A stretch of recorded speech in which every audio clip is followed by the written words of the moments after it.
En visitant le Vieux-Lille, il faut marcher la tête en l'air pour apprécier l'unité de style sur les façades et l'exubérance des décors hérités du XVIIe siècle.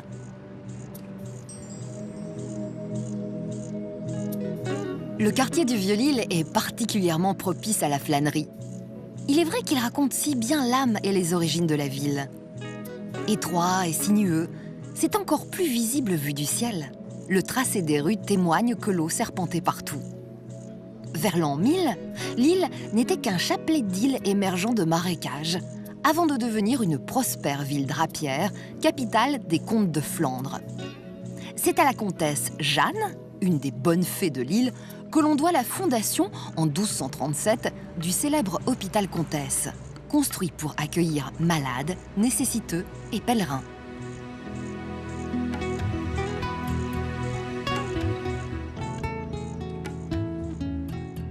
Après avoir été plusieurs fois reconstruit, plusieurs fois changé de vocation, l'hôpital Comtesse, devenu hospice, est aujourd'hui un passionnant musée des arts régionaux.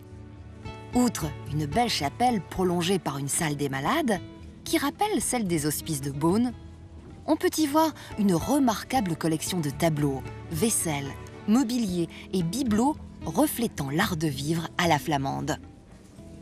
Ne manquez pas la cuisine tapissée de superbes carreaux de faïence et la salle à manger avec son imposante cheminée.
Il faut aussi entrer dans les belles boutiques, où briques roses et pierres blanches sont souvent mises en valeur, et où parfois on peut accéder à de belles caves médiévales.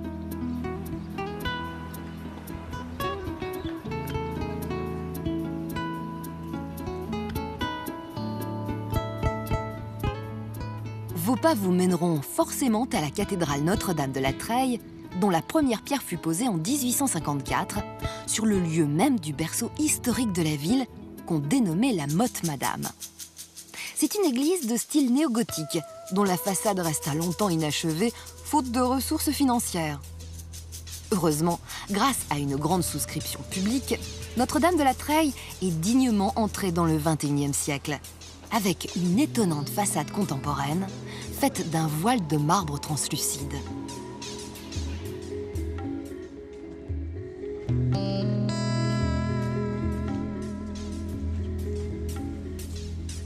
À l'intérieur, vous retrouverez la patte créative du célèbre céramiste Colliot, créateur des nombreux carrelages qui entourent le chœur.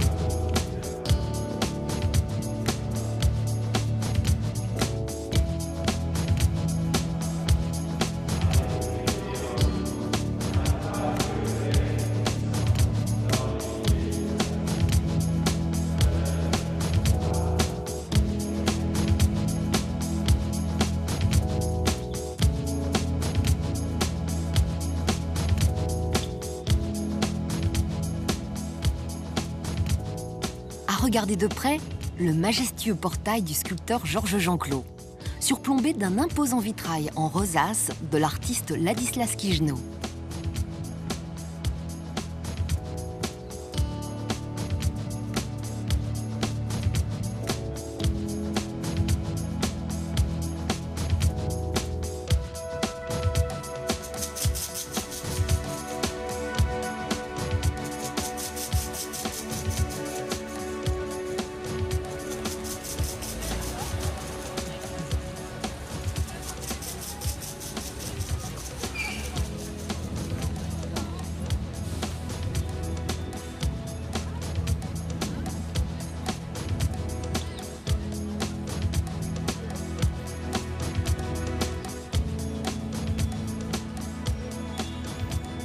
En revenant vers la rue de la Monnaie, petit conseil, passez par la jolie place aux Oignons, la plus vieille place de marché de Lille, puis par la rue aux Pétrinques.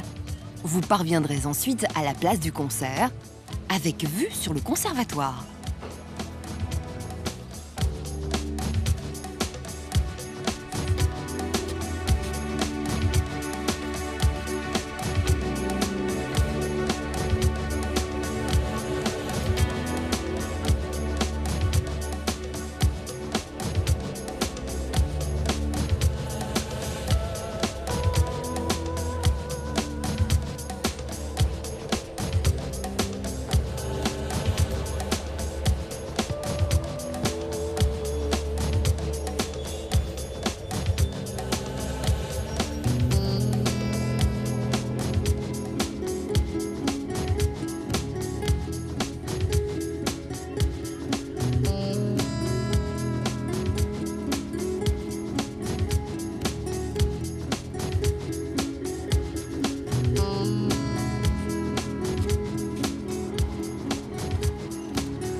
Ici, le dimanche matin, se tient un marché très apprécié dans la métropole lilloise.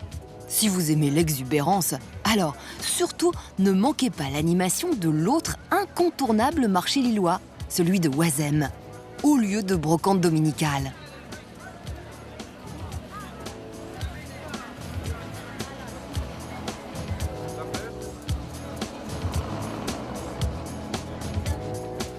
Une curiosité dans la rue du Pont-Neuf, la façade penchée de certains hôtels particuliers.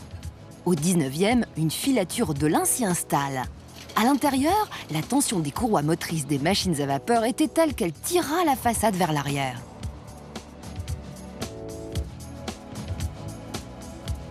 Tiens, voilà le Pont-Neuf, sous lequel coule désormais une rivière de bitume, l'avenue du peuple belge. Qui aujourd'hui peut deviner qu'au 19e siècle, plus de 20 km de canaux sillonnaient toute la ville.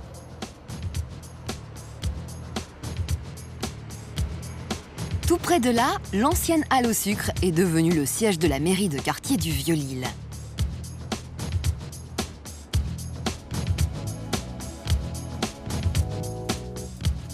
Un peu plus loin, l'ancien hôpital général, particulièrement restauré, accueille aujourd'hui l'Institut d'administration des entreprises.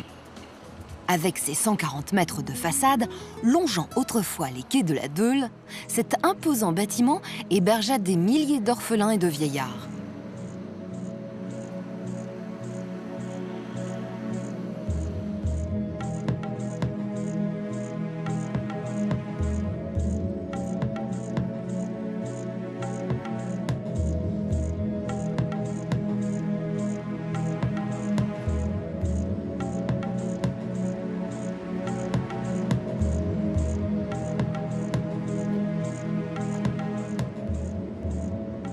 La rue du Pont-Neuf conduit à l'église Marie-Madeleine, qui ne sert plus au culte, mais accueille de temps à autre des expositions. Elle fut construite peu après la conquête de l'île en 1667 par Louis XIV. Sa façade est classique, avec colonnade, fronton, corniche Mais sous le dôme, le plan intérieur se révèle original, avec un chœur circulaire entouré d'un déambulatoire.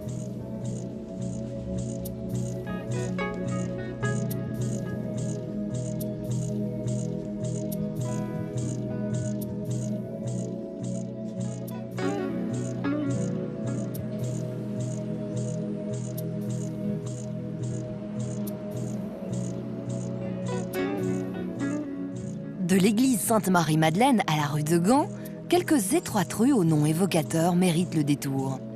Rue des Pénitentes, rue des Célestines, rue des Tours, rue d'Ostende.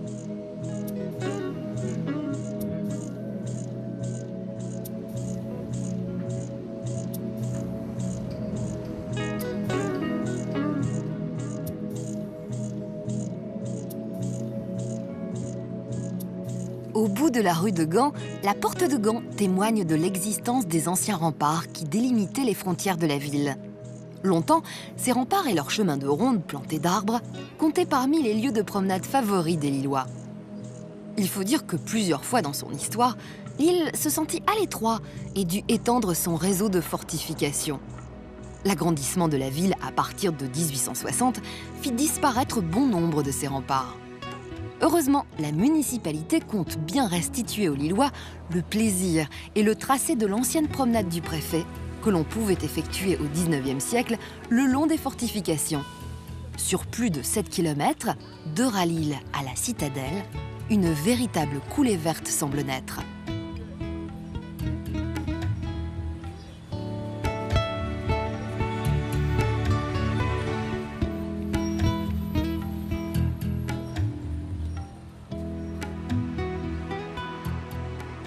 Retour place Louise de Béthigny, nom d'une intrépide espionne qui, sous le nom d'Alice Dubois, dirigea un réseau de renseignements pour défendre la France lors de la guerre de 1914. Sur cette place, vous ne manquerez pas d'admirer le superbe jeu de corniche de ces maisons bâties pour un riche épicier, une quinzaine d'années avant la vieille bourse.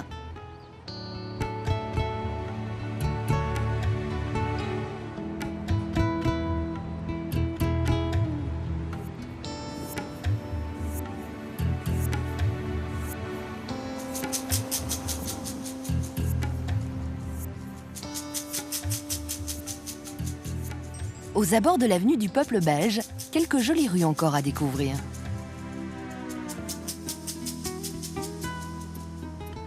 Sur la pelouse, face à l'imposant palais de justice des années 60, 2 monuments honorent le courage.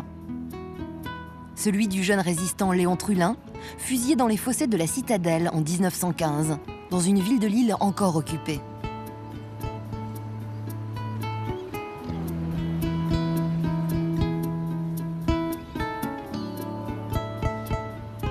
Celle de Jeanne Mayotte, intrépide cabaretière, qui en 1582, armée d'une hallebarde, repoussa les hurlus protestants de Menin venus envahir la ville. L'île, 10 fois conquise, jamais soumise, dit le dicton.